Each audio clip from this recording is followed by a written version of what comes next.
बिस्मिल्लाह रहमान रहीम।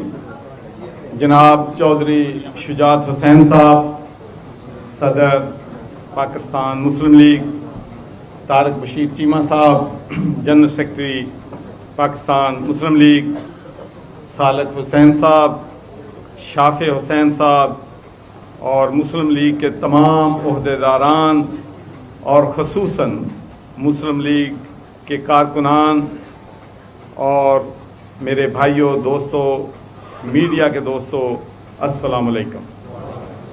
सबसे पहले तो मैं चौधरी शुजात साहब का शुक्रिया अदा करता हूँ, तारक बशीर चीमा साहब का, कि उन्होंने मुझे पाकिस्तान मुस्लिम लीग में आने की दावत दी। और मैं आपको ईमानदारी से ये बात बताना चाहता हूँ कि मैंने सैकड़ों लोगों के साथ बरतानिया में और पाकिस्तान में इस बात पे मशावरत की कि मैं चौधरी शुजात साहब को के साथ शामिल होना चाहता हूँ।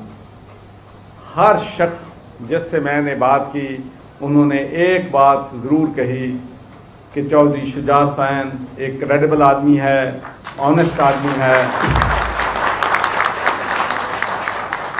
और पाकिस्तान की सियासत में हमेशा एक रोल रिकन्सिलेशन का लोगों को आपस में जोड़ने का रोल जो है इन्होंने हमेशा अदा किया है।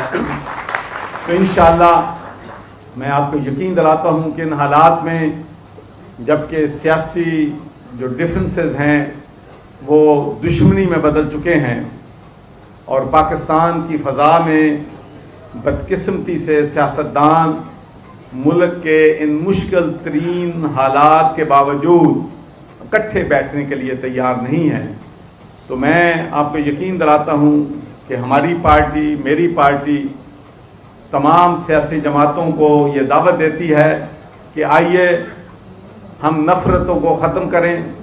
पाकिस्तान हमारा मुल्क है, ये हम सब का मुल्क है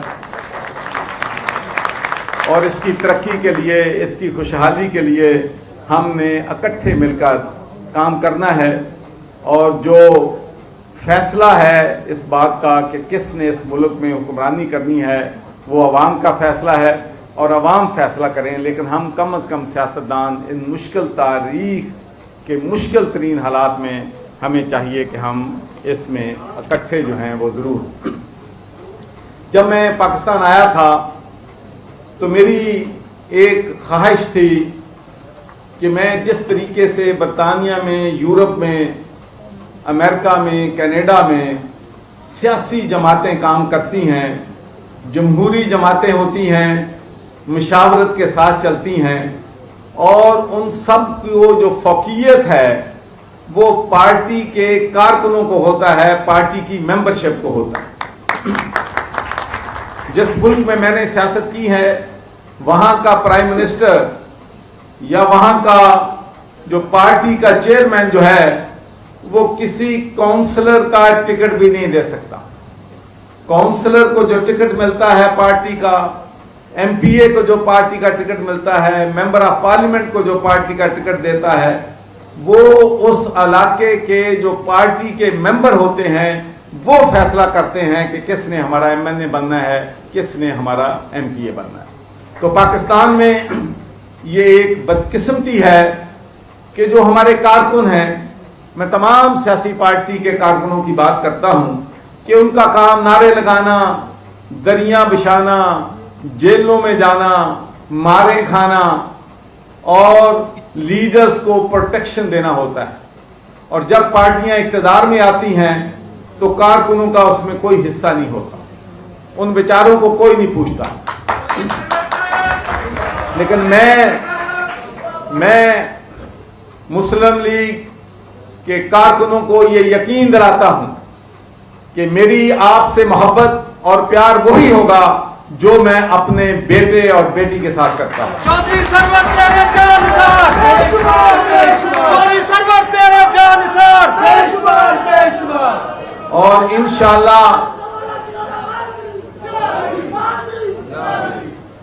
इंशाअल्लाह हम अल्लाह के फजल व करम से अपनी पार्टी को इतना मजबूत बनाएंगे کہ ہماری پارٹی جو ہے, ہمارا انسٹیٹیوشن جو ہے وہ فوقیت رکھے گا.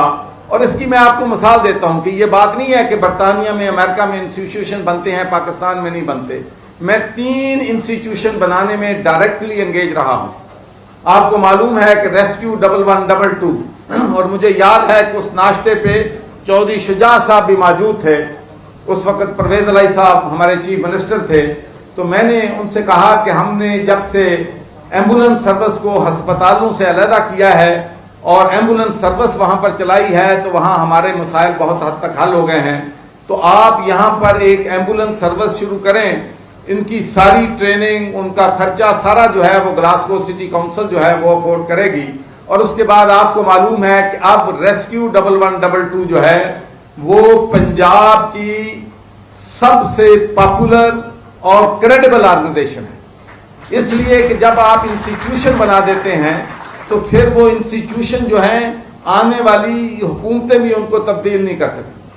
پھر اس کے بعد ہمارا ایک بہت بڑا ایشو تھا, اوورسیز پاکستانیوں کے مسائل جو ہیں وہ حل نہیں ہوتے تھے, ان کی مشکلات تھیں. تو ان کے لیے ہم نے پنجاب اوورسیز کمیشن بنایا. اگرچہ میں بات تسلیم کرتا ہوں کہ لوگوں کے, اوورسیز پاکستانیوں کے ہمارے سارے مسائل بدقسمتی سے حل نہیں ہوئے, لیکن اس سے لوگوں کو بہت بڑا ریلیف جو ہے وہ ضرور بنا ہے. اور وہ انسٹیٹیوشن جو ہے وہ آپ کی جو ہے اس وقت بھی لوگوں کی مدد کر رہا ہے.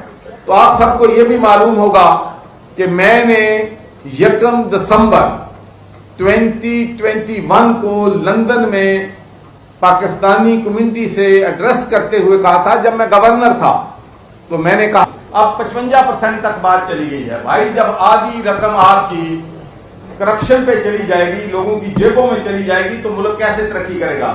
تو میں یہ چیلنج کرتا ہوں کہ پنجاب آب اخبار اتھارٹی میں جو میں نے ٹھیکے دیے ہیں, کوئی ایک بندہ بتا دے کہ کسی نے 1 روپے کا کمیشن لیا ہے یا دیا ہے. تو پھر میں سمجھتا ہوں کہ شفافیت پاکستان میں آ سکتی ہے اگر آپ میں ابلٹی ہے, اگر آپ کنٹرول بیوروکریسی کو کرنا جانتے ہیں, اگر آپ میک شیور کرتے آپ خود آنیسٹ ہیں.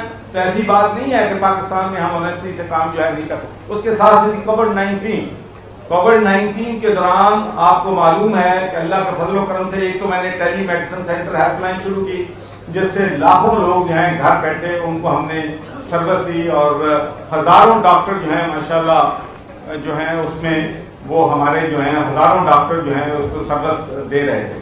اس کے ساتھ ساتھ ہی GST پلس 1 روپیہ بھی میں نے حکومت کا نہیں لیا. 4 دفعہ ایسے گورنر میں گیا ہوں یورپ کے تمام کیپٹل میں, بیلجیم میں, وہاں پر میں 200 سے زیادہ ممبر آف یورپین پارلیمنٹ ملا اور پاکستان کو GST پلس لے کے دیا, جس کو تمام پولیٹیکل پارٹیز مانتی ہیں. اس میں کوئی 4 دفعہ ریویو بھی کرنے میں مدد کی. اس سے پاکستان کو $20 بلین کا فائدہ ہوا ہے 8 سال میں.